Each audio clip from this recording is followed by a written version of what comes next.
If the person on the other end of a phone call can't hear you on your iPhone 15, there are a few things you can try to fix the issue.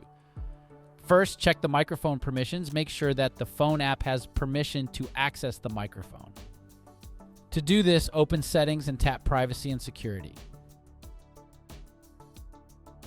Tap Microphone and make sure that the switch next to the app you're having problems with is turned on. Next, clean the microphone. It's possible that the microphone is blocked by dirt or dust. To clean the microphone, use a soft, dry cloth to gently wipe around the microphone opening.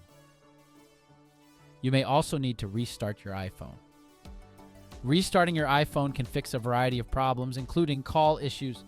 This is because restarting your iPhone clears its memory and resets its software.